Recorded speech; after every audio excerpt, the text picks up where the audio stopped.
सप्तम स्कंद में बड़ी ही अद्वितीय कथा आती है। कल मैंने आपको बताया था बैकुंठ में श्राप लगा जय और विजय को। श्राप किसने दिया था? ब्रह्मा जी के मानसी पुत्रों ने श्राप दिया। तो यहां पे पृथ्वी पे आके वे क्या बने? राक्षस, हिरण्याक्ष, हिरण्यकश्यप। और श्रीमद् भागवत के सप्तम स्कंद में बड़ी सुंदर कथा आती है भक्त की। वह भक्त कोई और नहीं, कथा तो आपने अनेकों बार सुनी होगी, भक्तराज प्रहलाद की। पिता का नाम क्या है? हिरण्यकश्यप। बड़ी अद्वितीय कथा है श्रीमद् भागवत के अंतर्गत। लेकिन एक बात ध्यान रखना प्यारे भगवत प्रेमियों, मैंने अनेकों विद्वानों के मुखार बिंदु से सुना है, वो लोग कहते हैं कि प्रहलाद ने राम का नाम जपा है। लेकिन भैया भागवत के अंदर मैंने तो ऐसा कहीं नहीं पढ़ा कि प्रहलाद ने राम का नाम जपा हो। प्रहलाद ने कृष्ण का नाम जपा है। श्रुतियों में मैंने ऐसा भी सुना है, कोई लोग कहते हैं कि एक कुमार घड़ा बना रहा था और वह राम राम जप रहा था, उसमें बिल्ली के बच्चे न जाने क्या क्या कथा बना के कहते रहते। लेकिन भागवत के अंदर ऐसा कोई वृतांत नहीं है। अब आप कहेंगे तो फिर प्रहलाद को कृष्ण का नाम पता कहां से चला? हाँ, परीक्षित जी महाराज, यह प्रश्न तो है, क्योंकि यहाँ पे श्री सुखदेव जी महाराज से प्रश्न किया परीक्षित जी महाराज ने कि प्रभु आप मुझे एक बात बताओ कि कोई भी व्यक्ति जन्म से भगवान का भक्त कैसे हो सकता है? कोई भी व्यक्ति जन्म से भगवान का भक्त कैसे हो सकता है? तो आप लोगों ने कथा सुनी हो, महाभारत के अंतर्गत एक वृतांत आता है अभिमन्यु का। अभिमन्यु का वृत्तांत तो सुना होगा आपने। वीर अभिमन्यु की कथा तो अनेकों बार सुनी होगी और टीवी सीरियल के माध्यम से देखी भी होगी।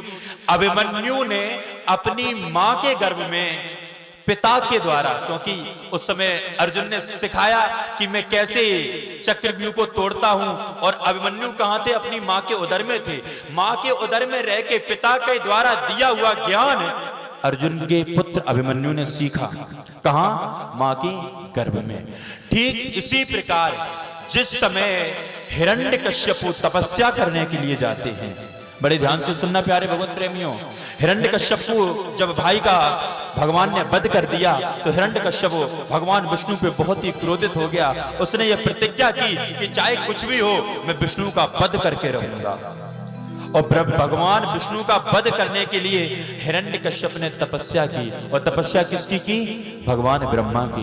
मैंने आपको कल भी बताया था, प्रत्येक व्यक्ति को अपने जीवन में तप करना चाहिए। क्यों? क्योंकि तपस्या के बगैर प्रत्येक व्यक्ति का जीवन बेकार है। गोस्वामी जी भी कह रहे हैं कि तपस्या का लाभ क्या है, बड़े ध्यान से सुनना। तपबल से धरे में बारा, तपबल सब करे संघाता, तपबल सब करे संघाता, तपबल ब्रह्मा रचना करनी, तपबल ब्रह्मा रचना करनी, तपबल विष्णु सृष्टि करनी।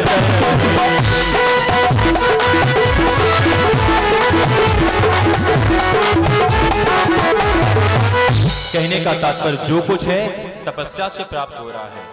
देखा जाए तो यहाँ पे जितने भी भक्त, हमारी माताएं बहनें और हमारे भैया लोग जो बैठे हुए हैं ना, आप लोग भी तपस्या कर रहे हो ना। आजकल भैया इतना टाइम काऊ के पास नहीं है जो बैठ के कोई आपकी बात को सुने। बोले कृष्ण कन्हैया लाल की, ये भी एक तपस्या है। तो आज हिरण्यकश्यप ने सोचा कि यदि मेरे को कुछ प्राप्त करना है तो तपस्या तो करने पड़ेगी। भागवत के अंतर्गत आया, हिरण्यकश्यप जब तपस्या कर रहा है तो कुंभक, पूरक, रेचक यानी प्राणायाम, मैंने कल आपको बताया था अष्टांग योग के बारे में। यम, नियम, आसन, प्राणायाम, प्रत्याहार, धारणा, ध्यान, समाधि, योग के ये 8 चरण हैं। हिरण्यकश्यप ने 8 चरणों का पालन करते हुए कुंभक, पूरक, रेचक, शुद्ध भागवत बोल रहा हूं, एक भी शब्द भागवत से अलग नहीं है। क्योंकि हम लोगों की ये प्रतिज्ञा है कि भागवत मंच पे बैठ के एक भी बात बाहर से नहीं करनी है, जो कुछ कहना है भागवत से कहना है। और जब कुंभक यानी श्वास को जब खींचता है तो मानो ऐसा लगता है पूरे ब्रह्मांड की वायु एक चारों तरफ से खिंच करके एक ओर जा रही है, किस ओर? जिधर हिरण्यकश्यप तपस्या कर रहा है। और जब श्वास को रोकता है तो मानो ऐसा लगता है पूरा ब्रह्मांड अपनी जगह स्थिर हो गया है, और जब श्वास को छोड़ता है तो मानो ऐसा लगता है पृथ्वी पे प्रचंड आंधी आ रही है। इतनी कठोर तपस्या कर रहा है। भागवत के अंदर आया है तपस्या करते करते हिरण्यकश्यप को ये भी ज्ञात नहीं रहा कि उसके शरीर की क्या दशा है। शरीर पे दीमक ने अपना घर बना लिया, बड़े बड़े बाल हैं तो जीवों ने भी अपना घर बना लिया, पशु पक्षियों ने अपना, छोटे छोटे कीट पतंगों ने अपना घर बना लिया, लेकिन अब वह अपनी तपस्या को भंग नहीं कर रहा है, तपस्या में लीन है। तपस्या किसकी कर रहा है? भगवान ब्रह्मा जी की। और मैं आपको एक बात और बता दूं, हमारे ये जो 3 गुण है ना, सतोगुण, रजोगुण और तमोगुण, इनके जो 3 देवता हैं, ब्रह्मा, विष्णु और शिव, ये तीनों देवताओं में भगवान विष्णु तो बेचारे बहुत सीधे पड़ जाते हैं, बहुत सीधे पड़ जाते हैं। अब बचे 2 कौन? ब्रह्मा जी और भोले बाबा। यह अपने भक्तों पे इतने प्रसन्न हो जाते हैं कि उनके भक्त जो मांगे दे देते हैं, दे देते हैं। भस्मासुर की कथा तो आप लोगों ने सुनी होगी, देखा भी होगा। इतने भोले हैं, अपने भक्तों को दे देते हैं, जो कुछ मांगा दे दिया, विचार नहीं करते हैं। और भुगतना किसको पड़ता है? हमारे भगवान विष्णु को। तो आज ब्रह्मा जी ने वरदान देने के लिए आए हैं। ब्रह्मा जी बड़ा प्रसन्न हुए। भो वाले अहो चिंता तुरा कथम, अरे बालक तुमको क्या चिंता है, क्यों इतनी कठोर तपस्या कर रहे हो? मैं आपसे बड़ा प्रसन्न हूं, बेटा उठो। हिरण्यकश्यप उठता है, ब्रह्मा जी को प्रणाम करता है, स्तुति वंदना इत्यादि करने के पश्चात ब्रह्मा जी कहते हैं, पुत्र क्या कारण है, इतनी कठोर तपस्या क्यों कर रहे हो? यदि कुछ वरदान की प्राप्ति की आकांक्षा रखते हो तो मुझे आप बताओ, मैं आपको वरदान दूंगा, मैं आपसे बहुत प्रसन्न हूं। हिरण्यकश्यप ने सोचा यही मौका अच्छा है, यही मौका अच्छा है, क्योंकि ब्रह्मा जी जितनी सृष्टि बनाते हैं उसी का तो भगवान विष्णु संचालन करते हैं। तो कुछ ऐसा मांगा जाए जो हम भगवान विष्णु को पराजित कर सकें। प्रभु यदि आप मुझे देना ही चाहते हैं, ना भूमि ना अंबरे, यदि आप मुझे कुछ देना चाहते हैं तो मेरी मृत्यु ना तो भूमि पे हो ना अंबर में हो, एवं मस्त ऐसा ही हो।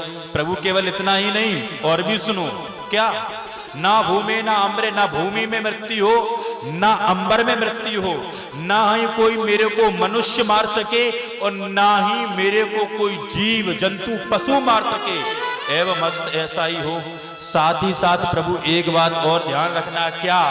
आपके द्वारा बनाई हुई जितनी भी सृष्टि है, बड़े ध्यान से सुनना, आपके द्वारा बनाई हुई जितनी भी सृष्टि हो, एक भी सृष्टि के जीव जंतु वन कुछ भी हो, उससे मेरी मृत्यु ना हो, चाहे वह अस्त्र हो, चाहे वह शस्त्र हो, चाहे वह कीट हो, चाहे वह पतंग हो, चाहे वह नर हो, चाहे वह राक्षस हो, चाहे वह देवता हो, चाहे वह भूमि हो, चाहे वह अंबर हो, मेरी मृत्यु ना हो। एवं मस्त ऐसा ही हो।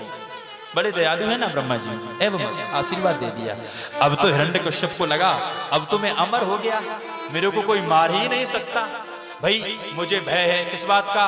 कि मुझे भय इस बात का, यदि हम गाड़ी पे चलेंगे और गाड़ी यदि उल्टी सीधी चलेगी तो कहीं ना कहीं ठुक जाएगी, एक्सीडेंट हो जाएगी, मृत्यु हो जाएगी।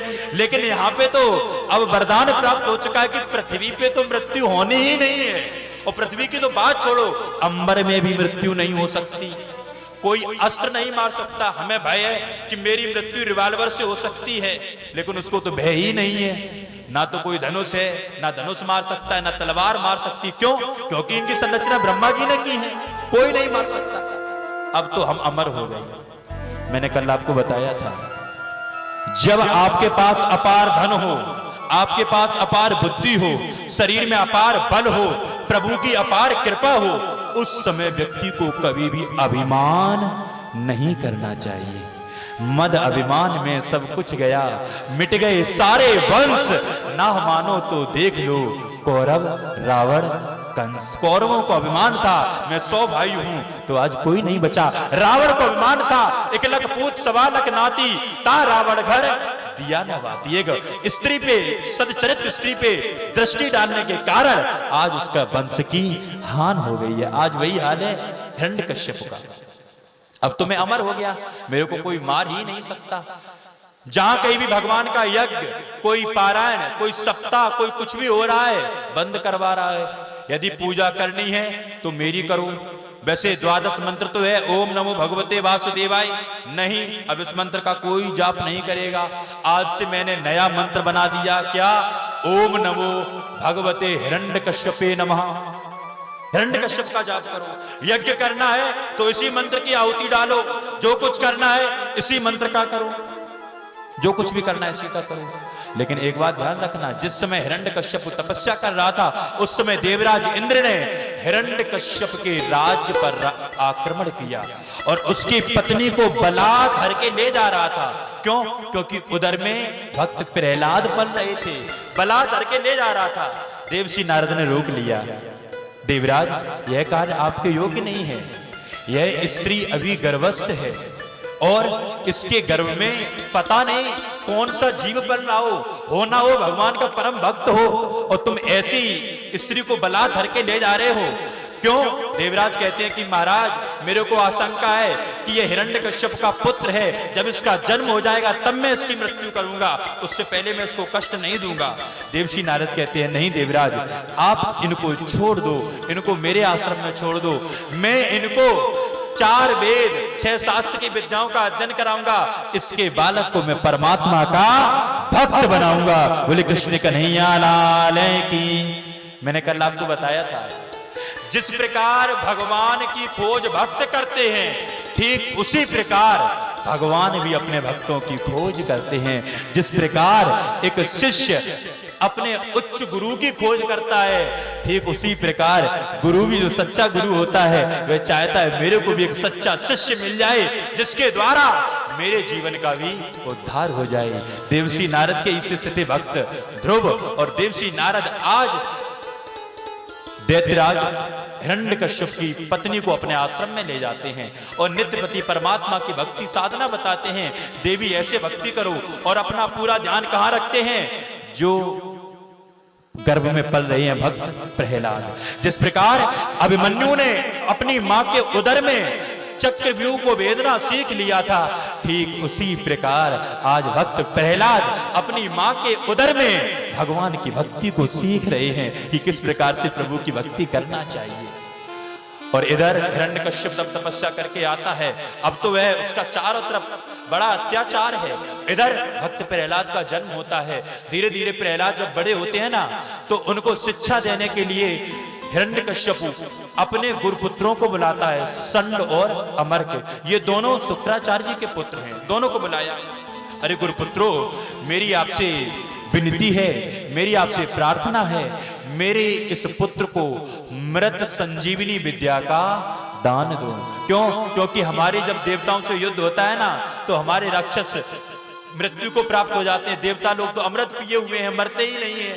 हमारे राक्षस मर जाते हैं। जब मृत संजीवनी विद्या का मेरे पुत्र को ज्ञान होगा तो वह अपने सैनिकों को पुनः जीवित कर लेगा। इसलिए इनको मृत संजीवनी का विद्या का दान दो। लेकिन प्यारे भगवत प्रेमियों, जिसके हृदय में श्याम समा चुका हो, भला उसको कुछ अच्छा लगेगा? कुछ अच्छा नहीं लगेगा। आपने कन्हैया का चित्र तो देखा ही होगा। श्याम सुंदर 3 जगह से टेढ़े हैं। कितने जगह से? एक जगह से वो तो चल भी जाए, ये 3 जगह से टेढ़ा है। 3 त्रिविक्रम बोला जाता है। साधारण किसी के हृदय में प्रवेश करता नहीं है, क्योंकि कन्हैया कहते हैं निर्मल मन जन सोई मोहे पावा, मोहे कपट छल छिद्रना भावा। साधारण किसी के व्यक्ति के हृदय में प्रवेश करता नहीं है, और एक बार यदि कर जाए तो उसको संसार की कोई भी वस्तु सब फीकी लगती है, कुछ अच्छा नहीं लगता है। भक्त प्रहलाद के हृदय में जो श्याम समा चुके थे, उसको कहां अमृत संजीवनी विद्या अच्छी लगती। जब उनके गुरु चले जाते हैं तो गुरुकुल में जो और भी बालक हैं उनसे भी प्रहलाद कहते हैं, अरे भैया ये क्या तुम लौकिक वस्तु को सीख रहे हो?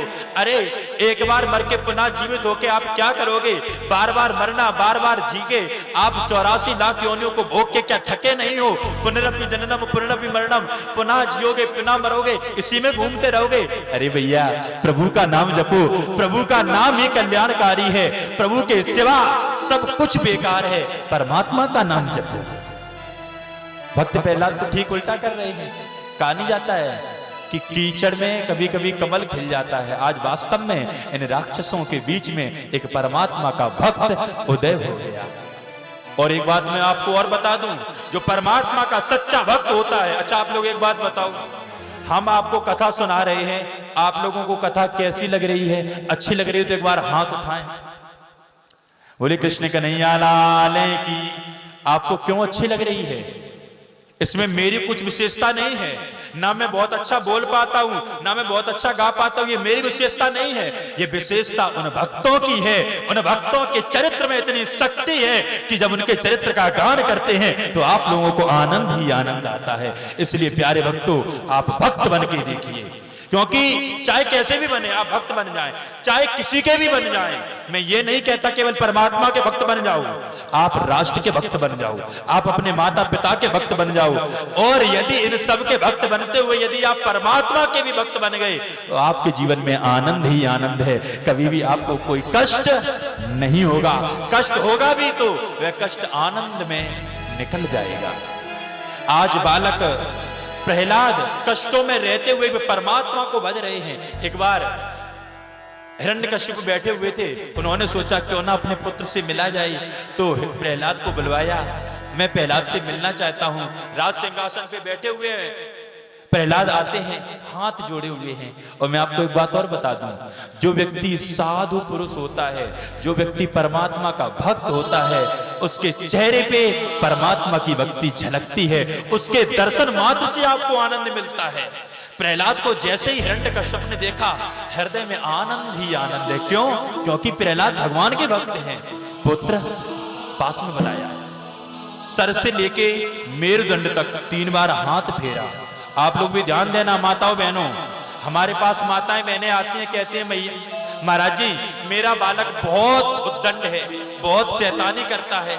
लेकिन सही बात तो ये है, आप लोगन को लाला को पालवो ही ना आवे, आशीर्वाद देना ना आवे। जब भी आपका बालक शैतानी करे, बालक को गोद में बैठा लो और सर से लेके मेरुदंड तक 3 बार जब आप हाथ फेरेंगे, आपका बालक अपने आप शांत हो जाएगा, अपने आप शांत हो जाएगा। आज हिरण्यकश्यप ने भी वैसा ही किया, प्रहलाद को लिया, अपनी गोद में बैठा लिया, सर से लेके मेरुदंड तक पीठ पर 3 बार हाथ फेरा। पुत्र आपने मृत संजीवनी विद्या का ज्ञान लिया? भक्त प्रहलाद मुस्कुरा पड़े, मुस्कुराने लगे। पिताजी हाँ मैंने कुछ तो लिया है, कुछ तो लिया है। मृत संजीवनी विद्या का दान तो नहीं लिया, लेकिन कुछ तो लिया है। पुत्र आपने क्या लिया? अब भक्त प्रहलाद तो कहने लगे, क्या? श्रवणम कीर्तनम अर्चनम वंदे। पिताजी भगवान की भक्ति 9 प्रकार से है, चाहे कोई भी करने लग जाओ आपके जीवन का कल्याण हो जाएगा। वह श्री हरु इतने दयालु हैं कि वह सदैव अपने भक्तों पे कृपा बरसाते रहते हैं। जैसे ही हरि का नाम सुना, लिया हिरण्यकश्यप ने प्रहलाद को, वहीं से मानो जमीन पे फेंक दिया, प्रभु ने मानो गोद में उठा लिया। क्यों? क्योंकि भगवान सदैव अपने भक्तों की रक्षा करते हैं। अरे संड और मर्ग, अरे गुरुपुत्रो, तुमने मेरे बालक को ये क्या ज्ञान दे दिया? मैंने तो तुमको मृत संजीवनी विद्या का ज्ञान देने के लिए बताया था, ये आपने क्या ज्ञान दे दिया? क्रोध कर रहे हैं। अंत में प्रहलाद के ऊपर क्या क्या अत्याचार नहीं किया आप लोगों ने सुना होगा। हाथी के पैर के नीचे डाला, नागों की कोठरी में डाला, ऊंची ऊंची पहाड़ियों से गिरवाया, लेकिन प्रत्येक जगह भगवान की, भक्त की भगवान ने रक्षा की। आज अंत में जब हिरण्यकश्यप को लगा कि हो ना हो ये मेरे पुत्र के रूप में साक्षात कोई भगवान, साक्षात कोई विष्णु का ही अवतार हो चुका है, जो आगे चल के मेरे वंश का नाश कर देगा, तो आज मैं स्वयं अपने हाथों से इसका वध करूंगा। अब मुझे किसी पर विश्वास नहीं है। तीक्ष्ण तलवार लेके भक्त प्रहलाद की ओर बढ़ते हैं। आज मैं तेरा वध स्वयं अपने हाथों से करूंगा। जो तू कहता है कि भगवान चारों तरफ विद्यमान है, बता तेरा भगवान कहां है, बता कहां है? एक लोहे का पिंड है, बड़ा लंबा खंबा है लोहे का, उसको अग्नि से तप्त करा दिया। और क्यों? क्योंकि इसी खंबे से आज प्रहलाद को बांधा जाना है, जो अग्नि से तप्त है। और खंभ से बांधने के पश्चात तब मैं इसका वध करूंगा। मैं देखूंगा इसका परमात्मा कहां है। बता तेरा परमात्मा कहां है। प्रहलाद के नेत्रों से अश्रु बहने लगे। अश्रु इसलिए नहीं बह रहे हैं कि मृत्यु नजदीक है, अश्रु इसलिए बह रहे हैं कि हे प्रभु, हे कन्हैया, आपके दर्शन के बगैर मेरा ये जीवन व्यर्था जा रहा है। हे कन्हैया, मेरी तो केवल इतनी विनय है कि जिस समय मेरे प्राण शरीर से निकले उस समय प्रभु आपके दर्शन हो जाएं, और मैं ये नहीं चाहता कि आप मेरे शरीर की रक्षा करो। ये विनय कर रहे हैं कौन? प्रहलाद। और इधर हिरण्यकश्यप कह रहा, बता तेरा भगवान कहां है? क्या इस खंबे में तेरा भगवान है? क्या इन जीव जंतुओं में तेरा भगवान है? प्रहलाद कहने लगे, पिताजी प्रत्येक जगह भगवान है। एताव देव जिज्ञासम तत्व जिज्ञासुनात् मना अन्य व्यतिरेखाभ्याम यति स्यात् सर्वत्र सर्वदा। पिताजी, जब आप तत्व की दृष्टि से देखेंगे तो आपको प्रत्येक जगह भगवान ही भगवान दिखाई देंगे। उसी समय प्रहलाद की दृष्टि जाती है, वह जो अग्नि से तप्त पिंड है, लोहे का खंबा है, उस पे एक छोटा सा कीड़ा रेंग रहा है, छोटा सा कीड़ा। प्रहलाद को लगा कि यह अग्नि से तप्त पिंड, इस पे यदि ये कीड़ा रेंग रहा है, ये अग्नि का पिंड यदि इस कीड़े को नहीं जला सकता तो ये मेरे को भी नहीं जला पाएगा। पिताजी, आप कह रहे हैं कि भगवान कहां है? मेरा भगवान इस खंभ में भी विराजमान है। दौड़ कर जाते हैं, उस खंभ को अपनी बाहों में समेटना चाहते हैं। इधर हिरण्यकश्यप तीक्ष्ण तलवार लेके जैसे ही प्रहार करना चाहता है, तत्तड़ा के वह खंभ फटता है, भगवान नरसिंह प्रकट हो जाते हैं। बोलिए नरसिंह भगवान की। नरसिंह भगवान प्रकट हो गए, और नरसिंह भगवान जब प्रकट हो गए उस समय भयंकर प्रकाश था, तीव्र प्रकाश था। उस प्रकाश में हिरण्यकश्यप चारों तरफ तलवार चला रहा है, लेकिन अब भगवान के आगे किसी की चलने वाली नहीं है। बहुत अधर्म किया, और अधर्म का घड़ा जब भर जाता है ना, तो यदा यदा धर्मस्य ग्लानिर्भवत भारता अभ्युत्थानम् अधर्मस्य तदात्मानं सृजाम्यहम् परित्राणाय साधूनां विनाशाय च दुष्कृताम् धर्म संस्थापनार्थाय संभवामि युगे युगे।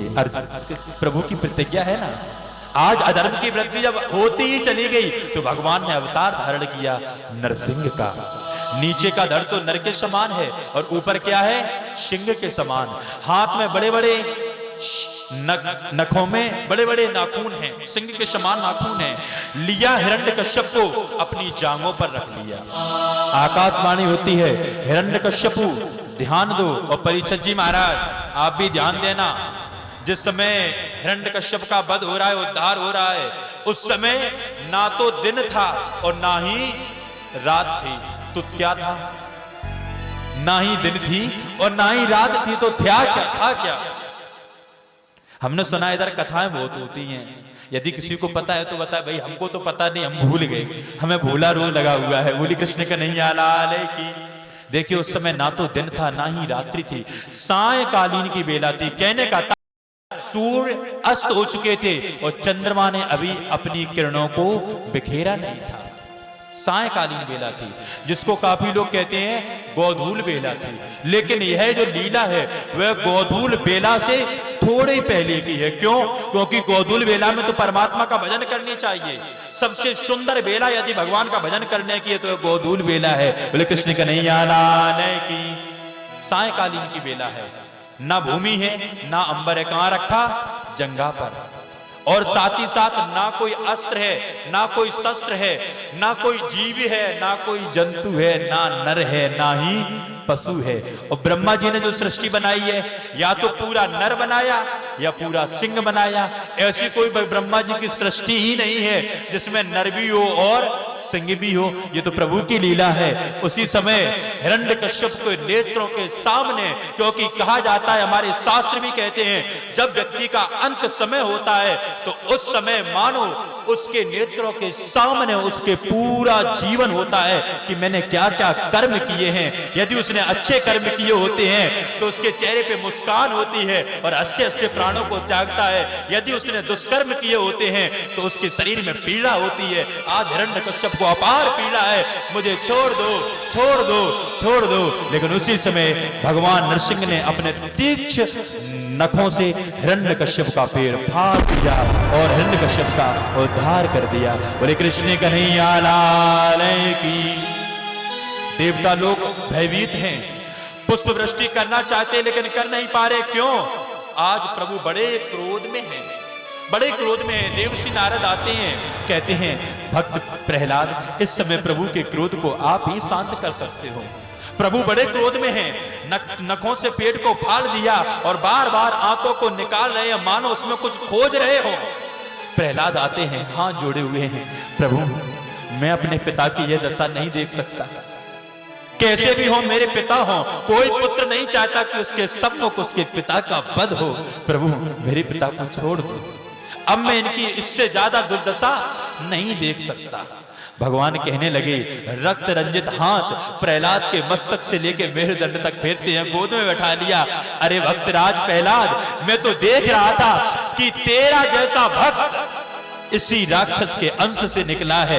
मैं तो सदैव अपने भक्तों को खोजता रहता हूं। मैं देख रहा था कहीं तेरा जैसा भक्त इसके रक्त में कहीं किसी अंश के रूप में और तो नहीं है, मैं उसको खोज रहा था। हृदय से लगा लिया प्रहलाद को। मैं आपसे पहले भी कह चुका हूं, यदि आप भगवान की ओर एक कदम बढ़ाएंगे, प्रेम पूर्ण हृदय से प्रभु को पुकारेंगे तो भगवान आते हैं, इसमें बिल्कुल भी संशय नहीं है। बोले कृष्ण कन्हैया लाल। श्याम नाम अति मीठा है, कोई गा के देख ले। आ जाते हैं श्याम, कोई बुला के देख ले। श्याम नाम अति मीठा है, कोई गा के देख ले। आ जाते हैं श्याम, कोई बुला के देख ले। श्याम नाम अति मीठा है।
देख ले, आ जाते हैं श्याम कोई बुला के देख ले, आ जाते ऐसे तो पड़ोसी भी नहीं आएंगे, श्याम कहां से आएंगे।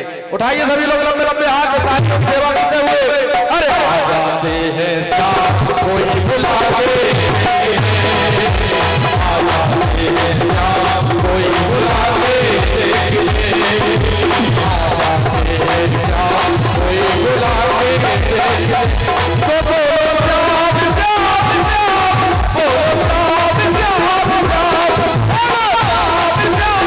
श्याम श्याम,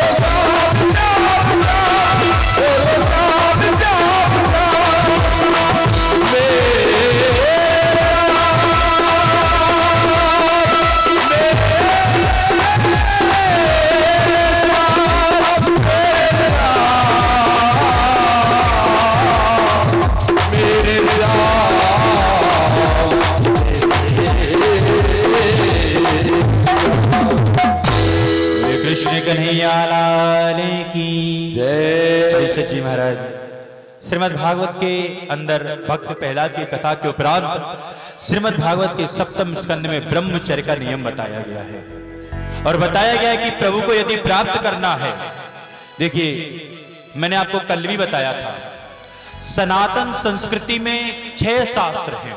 परीक्षित जी महाराज, कितने शास्त्र हैं? 6 शास्त्र, जिसमें एक शास्त्र है पातंजलि योग शास्त्र, क्योंकि सप्तम स्कंद में ब्रह्मचर्य और वानप्रस्थ के कुछ नियम बताए गए हैं और जिसमें बताया गया यदि वास्तव में प्रभु को प्राप्त करना है तो प्रभु को प्राप्त करने में जो सबसे अधिक बाधक होता है वह बाधक क्या होता है और प्रभु को प्राप्त करना कितना सहज होता है, वो भी श्रीमद् भागवत के अंतर्गत बड़ी सुंदर शब्दों में निरूपण किया गया है। हमारे जीवन चक्र को परीक्षित जी महाराज बड़े ध्यान से सुनना, 4 भागों में बांटा गया है। सबसे पहले 25 वर्ष तक, कलयुग में आयु 100 वर्ष की है ना, तो 25 वर्ष तक ब्रह्मचर्य, प्रथम चरण 25 वर्ष तक ब्रह्मचर्य। और यदि उस समय कोई व्यक्ति सन्यास बिल्कुल वास्तव में साधु होना चाहता है तो साधु होने दो, और यदि गृहस्थ आश्रम में प्रवेश करना चाहते हैं तो फिर गुरु की आज्ञा लेके गृहस्थ आश्रम में प्रवेश कर जाए।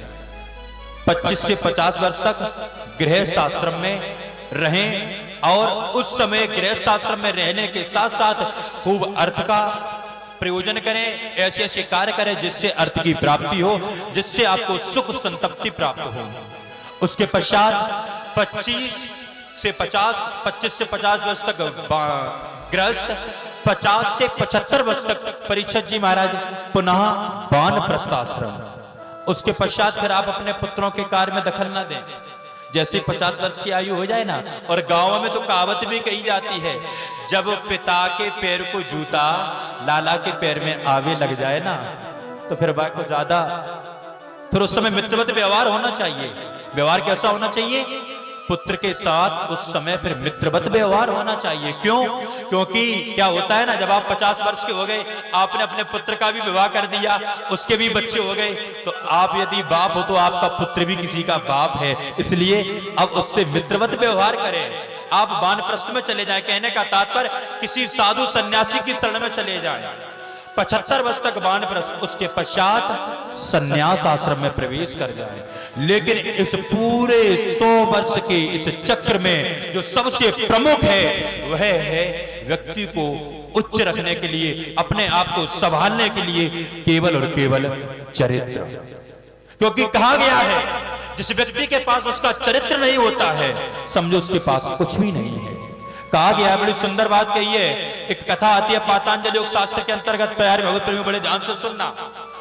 एक बार धन की देवी लक्ष्मी, अच्छा एक बात बताओ, कितने लोग ये चाहते हैं कि मेरे पास बहुत धन हो? एक बार वो हाथ उठाए। अब यहाँ पे हाथ तो कोई जासूस नहीं उठाई है कि महाराज आप कथा कर रहे हो भगवान को प्राप्त करने की, और यहाँ पे बात कर रहे धन की।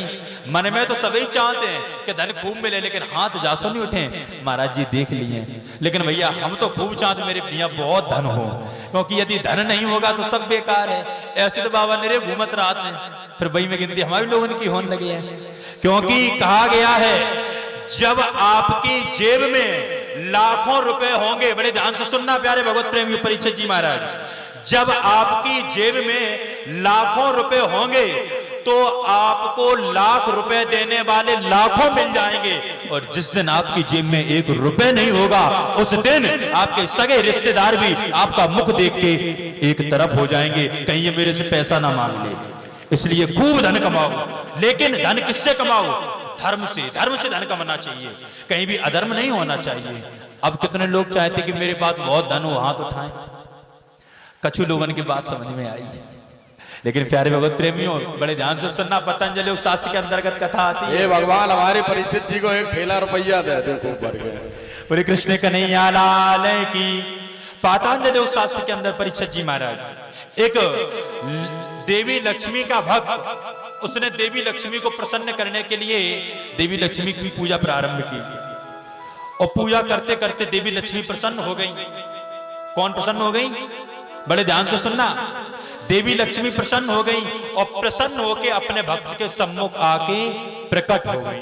परीक्षित जी महाराज सही सही बताओ, यदि आपके सामने लक्ष्मी मैया साक्षात आ जाएं तो आप उनसे क्या मांगोगे?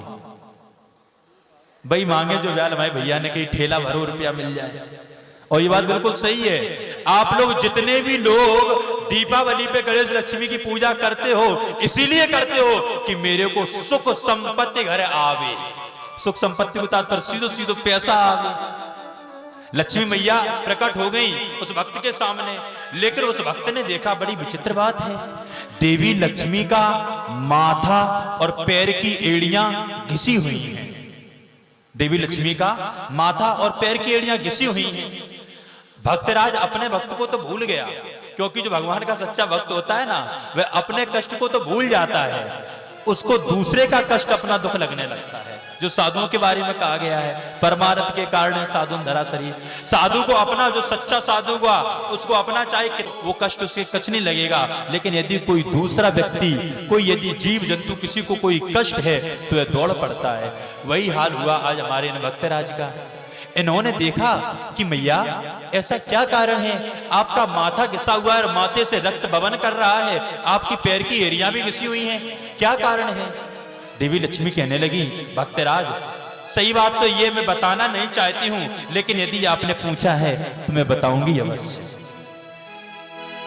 जो भक्त ऐसा समझते हैं कि इस पूरे ब्रह्मांड में जो कुछ है धन की देवी लक्ष्मी ही सब कुछ है, ऐसे भक्त को ठुकराते ठुकराते मेरी पैर की एड़ियां घिस गई। और आपको विश्वास ना हो तो आप मेरे पास आ सकते हैं, पतंजलि योग शास्त्र के अंदर यह कथा मैं आपको पढ़ा भी दूंगा, क्योंकि हम लोग बगैर शास्त्रों से और पुराणों से बाहर एक भी शब्द नहीं बोलते हैं। जो भक्त ऐसा समझते हैं कि सब कुछ धन की देवी लक्ष्मी ही है, ऐसे भक्तों को ठुकराते ठुकराते मेरे पैर की एड़ियां घिस गई। अब भक्त को लगा ये क्या हुआ, मैं भी यही समझ रहा था जो कुछ है देवी मैया है, तो क्या मैया आप मुझे भी ठुकरा रही हो? नहीं भक्तराज, आगे सुनो क्या। इसके साथ साथ मेरे माथे से रक्त इसलिए बवन कर रहा है, जो परमात्मा के भक्त होते हैं। किनके भक्त होते हैं?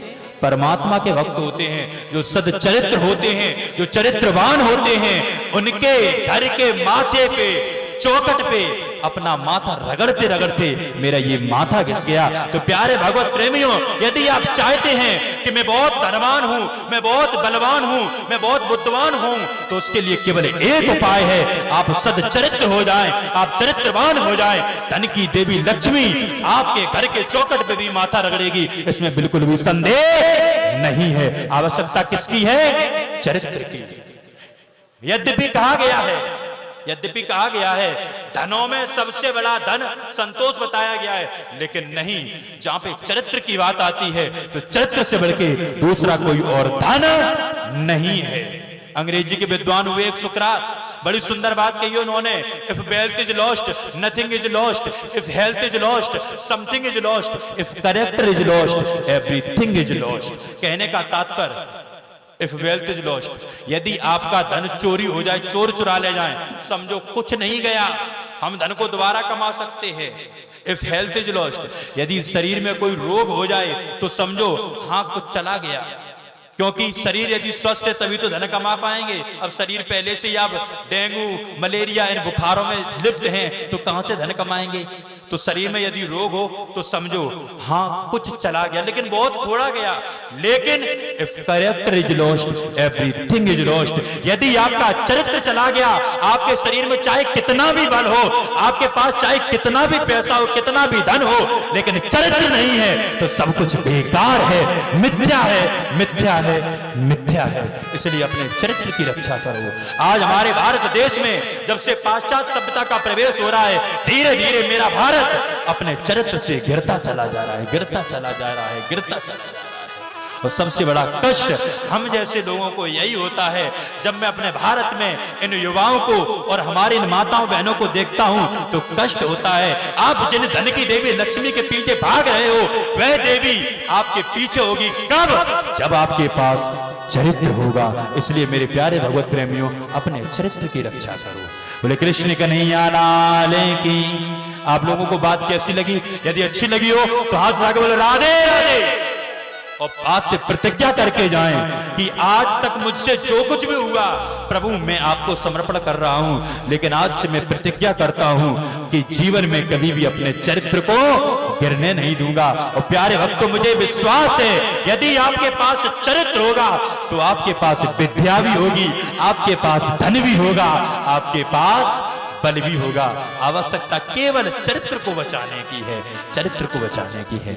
और भागवत यहाँ पे चिल्ला चिल्ला के कह रही है, लेकिन फिर भी ना कोई सुनाने वाला है और ना कोई सुनने वाला है। क्योंकि मैंने अनेक वक्ताओं को देखा है, मुंह में तंबाकू डाले हुए हैं, मदिरा का पान कर रहे हैं और भागवत कह रहे हैं। मैं ऐसे वक्ताओं को वक्ता नहीं कह सकता। क्यों? क्योंकि हमारी भागवत कह रही है, हमारे शास्त्र कह रहे हैं, हमारे पुराण कह रहे हैं, जो व्यक्ति नशा करता है वह व्यक्ति कभी भी अपने चरित्र की रक्षा नहीं कर सकता। तो सबसे पहले आपको नशा त्याग करना चाहिए। आज की मैं अब ज्यादा पुरानी बात ना कहूं, आज की बात कह दूं।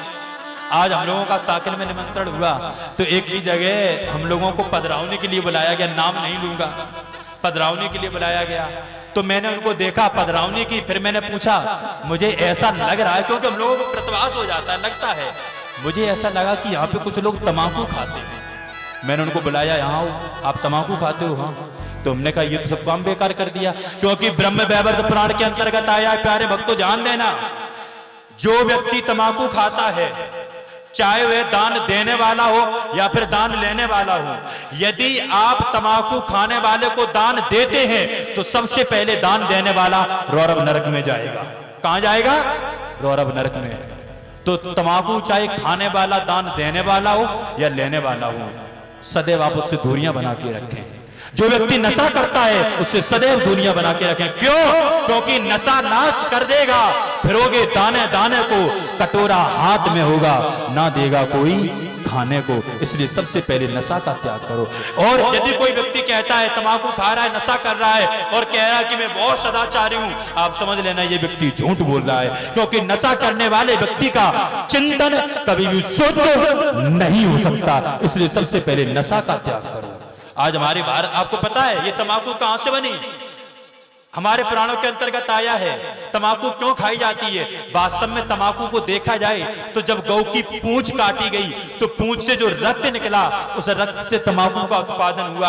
आप लोग जितने भी तंबाकू खाते हो वो एक भी तंबाकू नहीं, ये मानो सभी लोग गाय को खा रहे हैं। बोले कृष्ण कन्हैया लाल की। अब कितने लोग गैया खाएंगे? तंबाकू खाने वाले यहाँ पे हैं। बोले कृष्ण कन्हैया लाल की।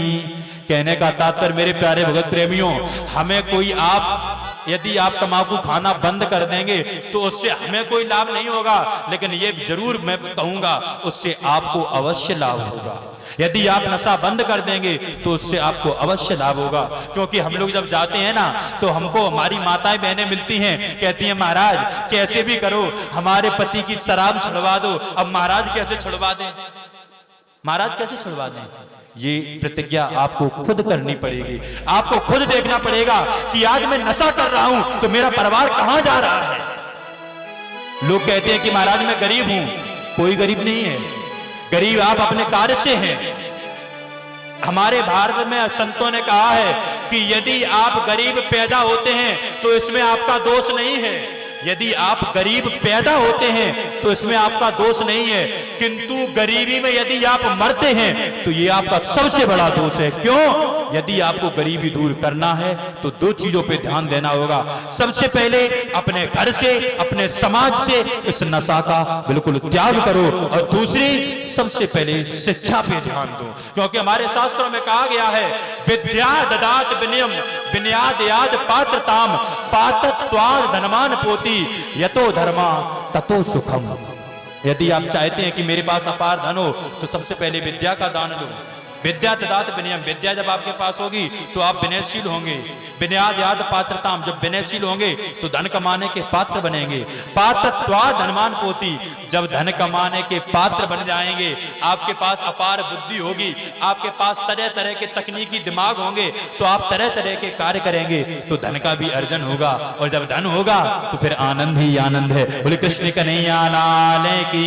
लेकिन एक बात सदैव ध्यान रखना, धर्म से कमाया हुआ धन पीढ़ियों की बढ़ोतरी करता है, और अधर्म से कमाया हुआ धन सदैव वंशों का नाश करता है। इसलिए कभी भी अधर्म के मार्ग पर मत निकल पड़ना। बोले कृष्ण कन्हैया लाल की। आइए चलते हैं कन्हैया का छोटा सा भजन, उसके पश्चात आगे की कथा। मेरा आपकी कृपा से सब काम हो रहा है, मेरा आपकी कृपा से सब काम हो रहा है, आपकी कृपा से सब काम हो रहा है, आपकी कृपा से सब काम हो रहा है, आपकी कृपा से सब काम हो रहा है। करते हो तुम कन्हैया, करते हो तुम कन्हैया, मेरा नाम हो रहा है, मेरा आपकी कृपा से सब काम हो रहा है, आपकी कृपा से सब काम हो रहा है।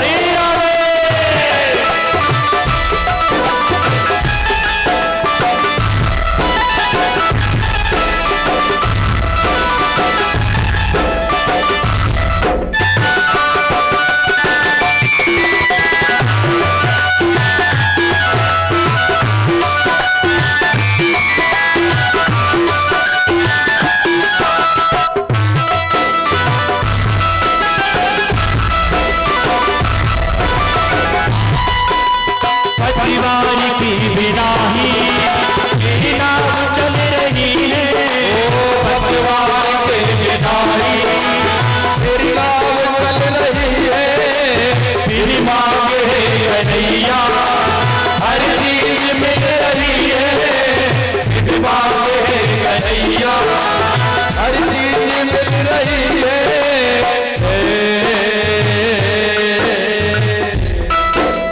तेरी बदौलतों से, तेरी बदौलतों से सब काम हो रहा, तेरी बदौलतों से सब काम हो रहा।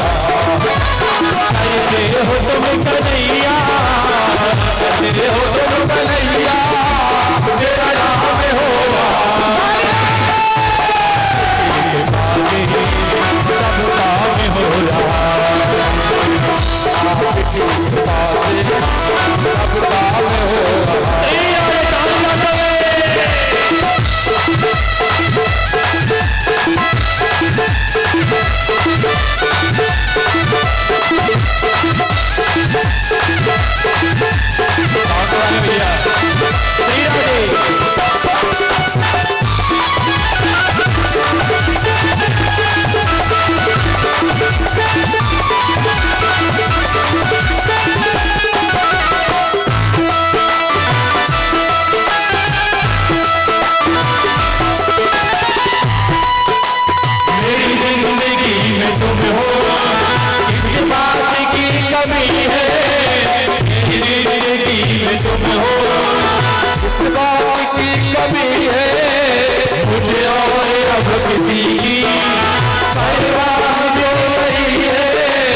मुझे और अब किसी की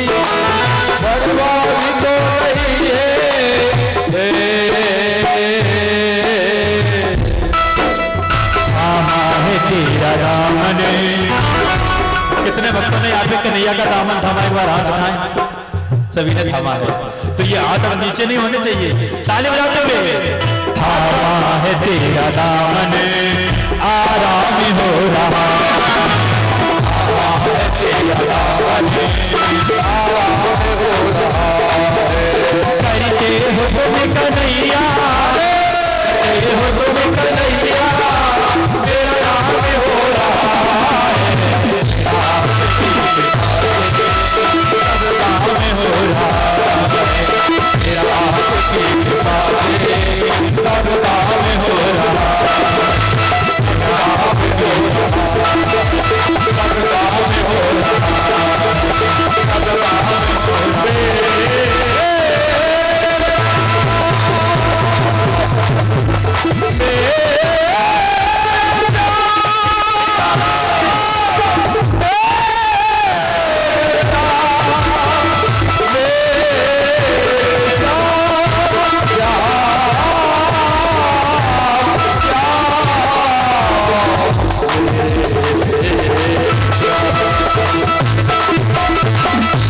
कृष्ण कन्हैया लाल की। परीक्षित जी महाराज, आगे अष्टम स्कंद में सर्वप्रथम कथा आती है गज और ग्रहा की। कथा तो सुनी होगी, अरे सीधी सीधी हाथी और मगरमच्छ की। आपके ग्राम पूजा की भाषा में बोलें तो हाथी और मगरमच्छ को युद्ध है। अब जहां में आपको का लाभ है, उस लाभ को यदि सुनना चाहते हैं तो हाथ उठा के बोले राधे राधे। मुंह को ऐसो लागे सभी भूखे हैं, और उस दिन भैया ने बोला भी था सभी आत्मा के भूखे हैं, लेकिन ये एक आत्मा के भूखे नहीं, सब पेट के भूखे बैठे। यदि आत्मा को जो भूखो होते हैं ना, उसकी आवाज बहुत तेज निकलती है। मुंह को तो ऐसा लागे सब पेट के भूखे हैं, राधे राधे को नाम तक ना बोल पावे। कितने लोग पेट के भूखे एक बार हाथ उठाएं। जब भैया आप पेट के भूखे ना हो तो राधे राधे को नाम बोलने में काहे की कंजूसी करो। हाथ उठा के बोले राधे राधे। जय होली कृष्ण कन्हैया लाल की। परीक्षित जी महाराज, यहाँ पे श्री सुखदेव जी महाराज कहते हैं, हे राजन परीक्षित, त्रिकूटी नामक पर्वत है। पर्वत का नाम क्या है? त्रिकूटी। त्रिकूटी नामक पर्वत है। पर्वत 10 करोड़ योजन लंबा चौड़ा है, 10 करोड़ योजन लंबा चौड़ा। और इसके मध्य में एक सरोवर, इसी सरोवर में ग्रह यानी मगरमच्छ रहता है। और उस त्रिकूट पर्वत पर एक गज निवास करता है, एक हाथी रहता है जिसकी अनेकों पत्नियां हैं, मतलब अनेकों हथनियां हैं, अनेकों, बहुत से बच्चे भी हैं।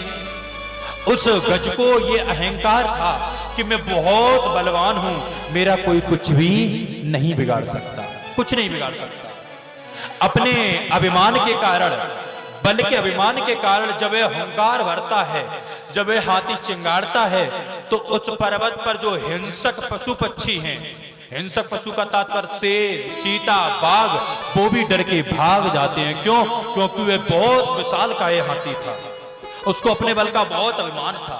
और अभिमान के चूर से जब वह चलता है तो जंगल में बहुत से वृक्ष, वनस्पति, लता, पुष्पों को दबाता चला जाता है। हाथी को जब खुजली होती है ना, हम लोगों ने तो जब बहुत छोटे छोटे थे तब हाथी देखते थे। एक बार मैंने देखा कि एक हाथी नीम से बंधा हुआ था, नीम बहुत बड़ा था।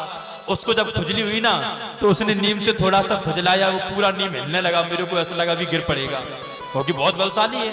ये तो बिल्कुल छोटा हाथी है, लेकिन वहां पे तो बहुत बलशाली हाथी है, जिसके अंदर 10,000 हाथियों का बल है। एक दो का वो तो बात नहीं कुछ है, 10,000 हाथियों का बल, ऐसा बलशाली हाथी। और उसके सामने कौन टिकेगा? छोटे मोटे पशु पक्षी तो बेचारे भाग जाते हैं। इसी अभिमान के कारण वह आज तक जीवित है, चल रहा है। आज उसको पिपासा लगी, प्यास लगी, तो प्यास को शांत करने के लिए उस त्रिकूट पर्वत पर जो सरोवर है उसमें अपनी क्षुधा को शांत करने के लिए जल पीने के लिए जाता है। और जैसे ही जल पीता है ना परीक्षित जी महाराज, एक बात सदैव ध्यान रखना, जिस समय आपको अपार सुख हो, यहाँ पे श्री सुखदेव जी महाराज कह रहे, परीक्षित जी महाराज बड़े ध्यान से सुनना मेरी बात, जिस समय आपको अपार सुख हो, जिस समय आपको बहुत प्रसन्नता हो, उस समय ध्यान रखना इस प्रसन्नता में कोई ना कोई गहन दुख अवश्य छिपा हुआ है। उस दुख को कभी मत भूलना। आज वह हाथी बहुत प्रसन्न है और प्रसन्नता के कारण वह अपनी सूंड में जल को भर रहा है, अपने ऊपर डाल रहा है, अपनी हथनियों के ऊपर डाल रहा है, अपनी पत्नियों के ऊपर डाल रहा है, गजराज है। लेकिन वह इन सब में भूल गया कि उसकी शरीर की दशा क्या है। परीक्षित जी महाराज शरीर की दशा भूल गया कि मेरा शरीर कहां जा रहा है। और शरीर कहां जा रहा था? धीरे धीरे सरोवर में प्रतीक्षा कर रहा था वह ग्रहा यानी वह मगरमच्छ कि कब मेरे को मेरा भोजन मिले। आज साइंस भी कहती कि मगरमच्छ एक ऐसा जीव है जो बगैर खाए पिए 3 वर्ष तक जीवित रह सकता है। एक बार भोजन उसने कर लिया तो पूरा हो गया। उस मगरमच्छ ने सोचा ये हाथी अच्छा मिला मेरे को, इसको एक बार खा लूंगा तो 3 वर्ष तो छोड़ो, कम से कम 30 वर्ष तक कुछ नहीं खाना पड़ेगा। धीमे धीमे धीमे धीमे जाता है और हाथी के एक पैर को अपने मुख में दबा लेता है। परीक्षित जी महाराज भागवत के अंदर आया है 10 अनेकों वर्षों तक युद्ध हुआ। अंत में उसका साथ सभी ने छोड़ दिया। जिन जिनको उसने अपना माना हुआ था कि मेरी पत्नियां हैं, मेरे बच्चे हैं, जब मेरे को कोई कष्ट होगा तो ये मेरा साथ देंगे, सभी ने साथ छोड़ दिया, सभी ने छोड़ दिया। क्योंकि इस संसार में परीक्षित जी महाराज कोई अपना नहीं है। मैंने भी आपको बताया, जब आपके पास रुपए है तो पूरा संसार आपका है, जब आपके पास कोई नहीं है, कुछ नहीं है, तो सब कुछ बेकार है। तो आज पकड़े हुए लेकिन सभी ने साथ छोड़ दिया।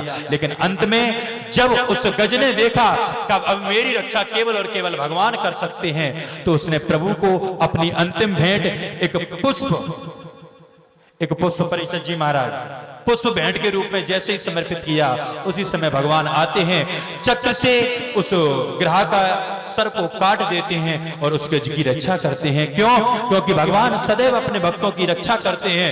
यदि आप भगवान की ओर एक कदम बढ़ाएंगे तो भगवान 100 कदम बढ़ा के आपकी रक्षा करेंगे। बोले कृष्ण कन्हैया लाल की जय। परम पूज्य महाराज श्री का आगमन हो रहा है। आगे की कथा आप उनके मुखार में भगवान की